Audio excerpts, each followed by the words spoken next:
work at a security company with a bunch of friends. We all got along well, and most of us even hung out after work. The ones I didn't hang out with kept to themselves.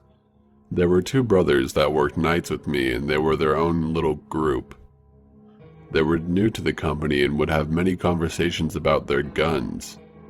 Bill was the older brother, and Luke was the younger brother. After hearing Luke and Bill talk about target shooting so much, I developed an interest. I don't own a single firearm, but my roommate owns several. I mentioned at work one night that I was going shooting in the morning with my roommate and I needed a good place to go. Well, the two brothers pointed out a spot on Google Earth for me and said it was great and they have shot up there once before. It was 45 minutes away and higher up in the mountains. I knew the spot precisely due to a single image posted to the coordinates on Google Earth with used shotgun shells covering the ground. I decided that was a good spot as any and told my roommate Don where to drive us. We arrived the next morning at 10 a.m. and parked at the top of the hill. We saw our spot about 150 yards away in a clearing down in the valley and began hiking down. On a quick side note, I wear this very bright neon yellow hooded sweatshirt at work and during the winter. I am also a pretty large guy. Being big and brightly colored makes you very visible from very far away. I've seen hunters using bright colors to avoid accidentally getting shot by other hunters, so I decided to wear my trademark bright hoodie on our little hike. We made it a quarter way down the hill and I see a group of fellow target shooters at our desired spot. These were the only other people we had seen in 30 minutes. Our spot is taken. Lame, I said. And the second I said lame, that's when shit hits the fan. We're on the side of the mountain walking down towards them and the rounds start flying. This group was shooting at us. Don and I were targets for about 3 guns and we didn't have any immediate cover. I see Don running across the mountain, strafing the shooters. I see what he was running for. It was a small plateau about 20 yards next to us. The sounds of bullets flying inches away from my ears is a sound I will never forget. Movies do not do the sound justice at all, not even close. I still get chills thinking about it right now. The vibration and rotation of the bullets chilled my bones. It's not a sound I want to ever hear again. It made everything go slow-mo and very clear. My adrenaline was kicking in. We made it to cover and hit the dirt. We were pinned down, but we had cover now. I had to have heard at least 100 rounds pass just over the lip of the plateau.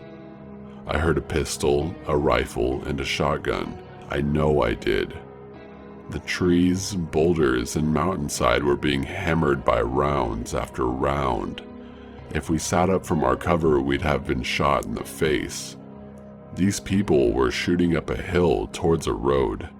They had their backs to their paper targets.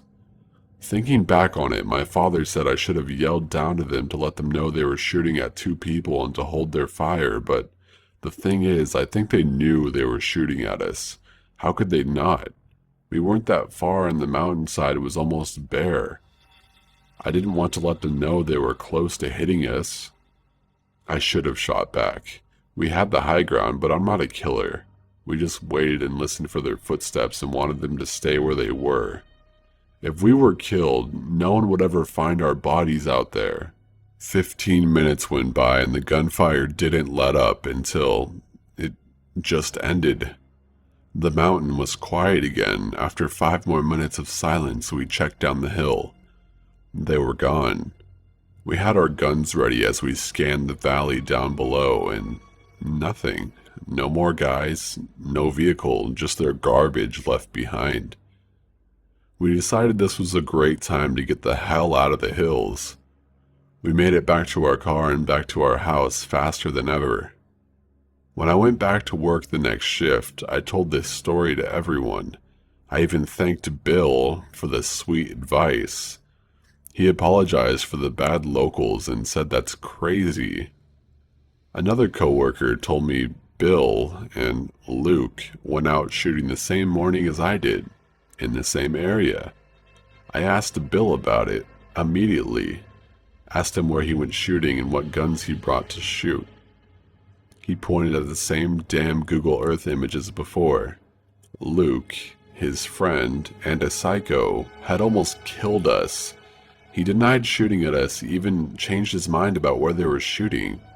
He said he was actually 2 miles west because his GPS was inaccurate. I knew he was lying, but what could I do? I had no proof. He worked with me for another 2 years before I moved away and never heard from them again. I remember how emotionless he was when he denied shooting at me. He was like a robot. We never spoke about it. I haven't gone shooting since. Number 2. This is a story my friend told me that happened to her older sister. She goes to a large, private religious university in Utah. She was staying in an apartment not too far from campus with 3 other girls. The semester had just started and 2 of the 3 girls were asleep. My friend's sister was on her phone sitting in the living room when she heard what sounded like footsteps outside the window behind her. She listened closely and dismissed it as a stray cat or maybe a dog. Soon after, she heard a thud against the dining room wall coming from the outside and heard what sounded like muffled whispering. My friend's sister is an excellent marksman, so she decided to scare whoever was outside by opening the blinds and turning on the lights and grabbing the shotgun she kept on the mantle and pointing at the window while screaming for the other girls to wake up. She saw a short man wearing all black and a ski mask running away. The cops came shortly after and she filed a report. Fast forward a few weeks later, my friend's sister keeps seeing a small white truck with tinted black windows following her. She dismisses it as her imagination, but it freaks her out a little bit. One weekend, her roommates have gone out of town, so it's just her by herself. Right as she's trying to fall asleep, she hears a pounding at her door. She bolts the door and looks through the peephole to see a cop standing there. "Who are you?" she asks. "I'm a cop," says the guy. "Open up, it's the law," he yells menacingly. My friend is starting to call bullshit, but she's scared of disobeying him if he actually is a cop. "Why are you here so late?" she asks. "Remember a few weeks ago when that guy tried to break into your house?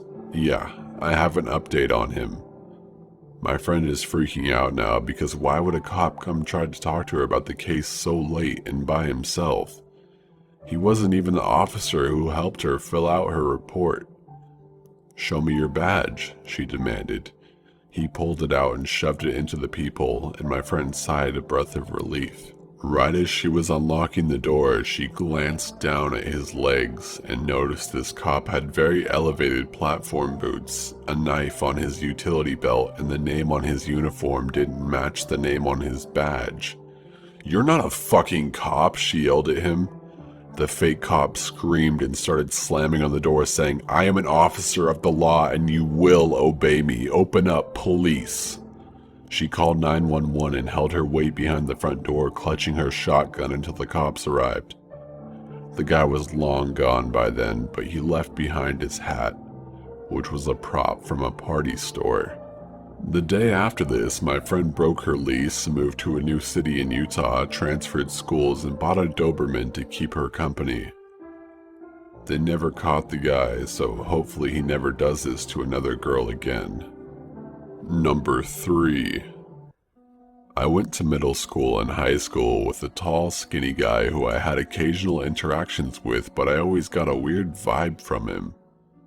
In my senior year, I saw a Facebook post he made that said, "I bet I could get more kills than the Virginia Tech guy if I wanted to, but I don't want to." Despite him saying he didn't want to, I found this concerning enough to report it to the school. Fast forward a couple months later, he was out of JJC, and to make a long story short, he had found out I reported him. We had apparently made peace after smoking weed with some mutual friends, and it was enough for me not to expect getting jumped in the hallway anytime soon. We both ended up going to a local college, and I would see him around campus. Whenever he spotted me, we'd have these brief, awkward conversations about how life was going, and I would try my best to stay polite while not sounding creeped out. Then, one day, I was at McDonald's with my roommate when I hear someone whisper in my ear, "I'm going to kill you someday." I turned around to see him smile and wave at me before walking away. I haven't seen him since then, but I always stay alert for the next random moment where I'll encounter him. Hopefully, what he said that day was just a joke. Number 4. This all took place back in November of last year. I booked an entire trip in order to propose to my then girlfriend. Flew us both out to Florida to go to Disney World, the last concert of one of our favorite bands, Anberlin, and of course, propose. We had a blast. I proposed in the Disney castle and she said yes. Everything went well. We took off the next morning, Thanksgiving Day, on the way home, connecting through San Francisco. About 30 minutes into the flight, the captain comes on the intercom and announces that one of the engines wasn't depressurizing properly. We do a loop back to the airport and get unloaded into the terminal as we wait for another plane to be readied. When we got to the terminal, my now fiancée switched her phone back from airplane mode, and within a minute she had 10 plus voicemails, all from the same number, which she didn't know. Fearing the worst, we called the number without listening to any of the voicemails. I knew something was wrong as soon as she started talking to them. Her face went blank and she didn't say a word. I told her to give me the phone and she did. I asked who it was and the voice I heard back just sounded dead, absolutely no hint of emotion in it. All he said was, "I will kill you both as soon as you land in Seattle." I asked who he was again and he just hung up. She said she had no idea who it was and I certainly didn't know the voice. I called him back and he would answer and just repeat the time that we were landing. Little did he know we were delayed hours. Anyway, I used to work in telecom and I pulled some strings to get a name and address from the phone number that he used. Neither of us knew the name nor the address. She looked him up on Facebook and she had one mutual friend with him. Her ex-best friend, we'll call her Karen, that she no longer was friends with as she got wrapped up in heavy drug usage and stole from my fiancé. We did a little more digging and found out he was the boyfriend of Karen's new best friend. My theory is Karen saw all the posts that my fiancé was posting on social media about the trip, the engagement, and the great time we were having, and she was pissed and wanted to piss on our parade.